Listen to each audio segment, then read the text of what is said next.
Okay, welcome back to the final episode for now. If this series gets a good response, I might do some more. I'm back here. Good. I'm back here with Taylor. Hi, Hi. I'm back. She's back. Back again. Guess who's back? So, this last part, we're going to go into a little bit of animation. So I brought up this table a little bit, just because we're going to be using this area a lot. What is that area called? This is the timeline. So we run.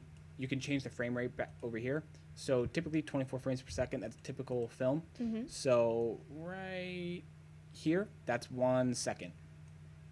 So if you animate whatever, that'll be 1 second of animation, right? Yes. But the default, it goes from 0 to 250, which I don't do math. I think is like 7 seconds. So let's go in and we're going to add Suzanne, because it's easy to see. What up, Suzanne? What up, Susie? I'm going to go press T, press smooth to add it, and then press D again to get rid of that. Animation's awesome. It's a lot of fun. So right now, let's say we want Susie to start right here in the center. To add a keyframe, what's a keyframe? Ooh, I don't know. You tell me. Okay, well, keyframes are very important. It's basically it defines the starting and ending points of a transition of attributes. All right, so to add a keyframe, you press I, and it brings up the Insert Keyframe menu. Mm-hmm. You can choose just location, rotation, or scaling. I just always do location, rotation, scale, just because I do. Makes it a little easier. Yeah, so so I can move wherever on the timeline. Susie's always going to be at this one spot because of this keyframe. But let's say I want to make her move. If I go to, let's say, keyframe 40, let's say I move Susie back here, and then I add another keyframe. When I cut, so at this keyframe she's here, at this keyframe she's there, Yep. and in between she moves. Yep. Okay. So to play along, you can click and drag, and to play along Mm-hmm. the time frame, or you can press Alt and A, and that's a quick shortcut to play. A little playback. Or you can just come down here and press play. These arrow keys here will bring you to different keyframes, the most recent or next keyframe, and then these bring you to this the first frame or the last frame. So let's keep moving here. Let's make her go up, and let's also decrease her in size and rotate her along the x-axis a little bit. Add a keyframe there. And then I'm going to go press Z here, and I'm going to press and grab. I just want to bring her over here. And actually, yep, press and grab, bring her over here. Increase her size a little bit, make her huge, and rotate her along the Z, like that. And I'm going to insert another keyframe there. So now, if I go back to the start and press A, We can watch a playback. you can watch a little playback here, which is pretty cool. Whoa! Whoa. Yeah, she got pretty big. What's cool is almost every single thing in Blender can be animated. So if I come over here, I'm going to give her a material. I'm going to make it a red material. What's cool is that even materials can be keyframed. So this little box right here for the red, if I press I over it, you'll see it becomes a yellow outline. Selected. Yep. So now that is keyframed in itself, and I can click and drag and come over here, and you can see that it's green now, which means there's no keyframe present. Uh-huh. So I can come in and I can change the color to blue, and then press I, and you'll see it gets that yellow again. So at the start here, she's red. Back here, she's blue. Ooh. And in between, the colors change. That's awesome. Yeah, and you can change everything here. You can add what do you call it?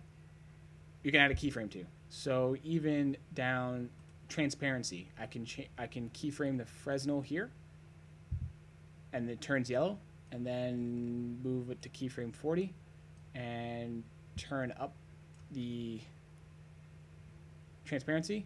Press I on the box. It's yellow, so you can't really tell right now, but she is getting more transparent as time goes on, which is really, really cool.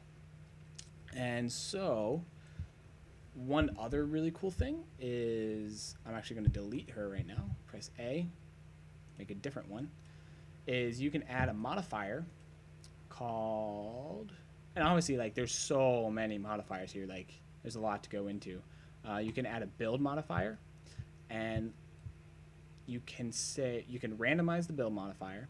And what the build modifier does is it builds Susie face by face. So you can extend the length. So this one right here is frame 1, and then it goes until frame 100. I can change that to frame 200, for example.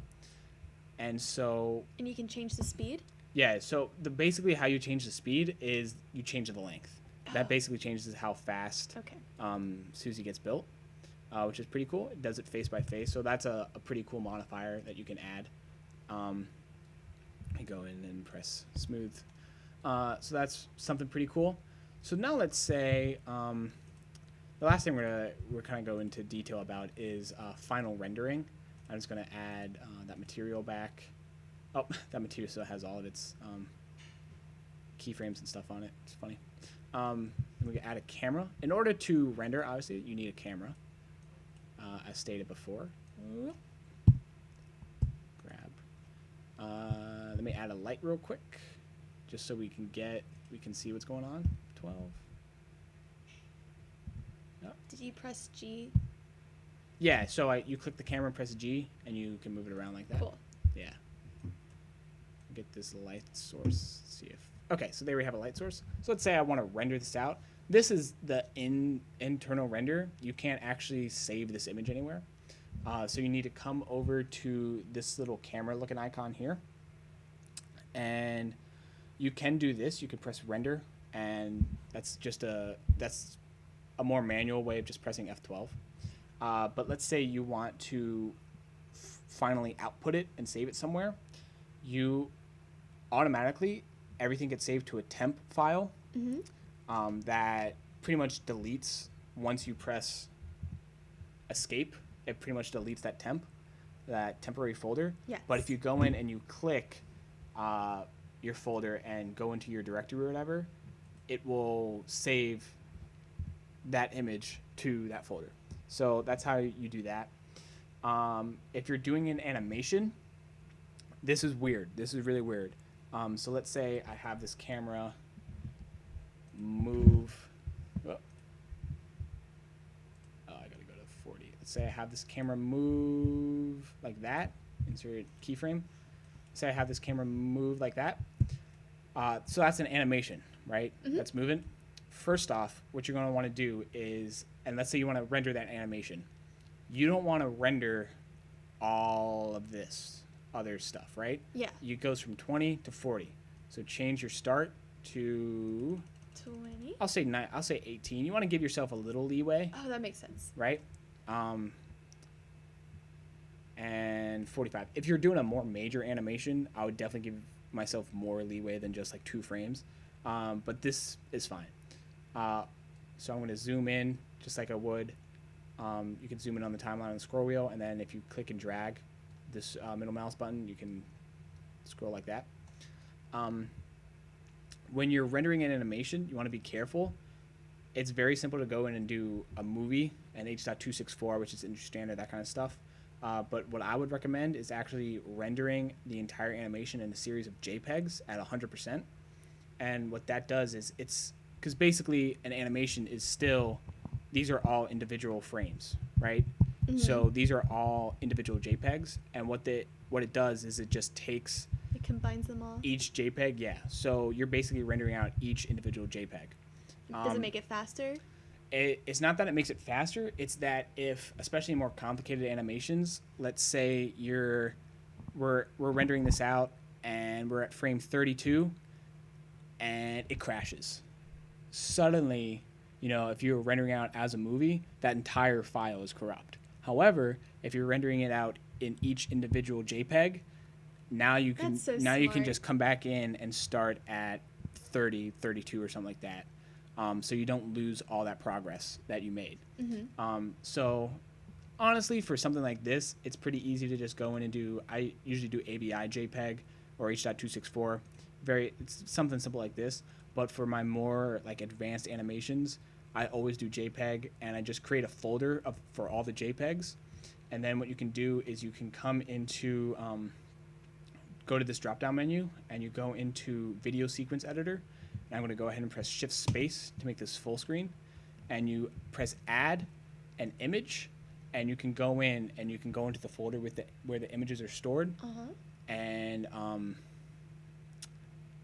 yeah, I have a folder called Taylor. You're not allowed to know what's in that folder. And you can add the strip of images and then render it out as an ABI JPEG, and it'll go super quick. So that's pretty basic rendering out of stuff. So let's see. We went over basic modeling, basic materialing, basic rendering, some a little bit more advanced. We went to lamppost in episode 2. Very simple animation and that kind of stuff. Pretty much everything can be animated, as we saw, the colors and the hardness, the specularity, and all that, specular and all that kind of stuff. So that's pretty good. The basic concepts. Yeah, very simple basic concepts. Do you have anything else you want to say? Do you feel like you learned Oh, yeah. a little bit of something? Cool. So like I said, Blender is free. I would heavily recommend downloading it, getting used to the program, and seeing what you can create. Use these tips, remember edit mode and all that kind of stuff, and you can create something cool yourself. Because it is free. It's why not? Yeah, absolutely. Just play around with it. Yeah. Experiment a little. Yeah, fantastic.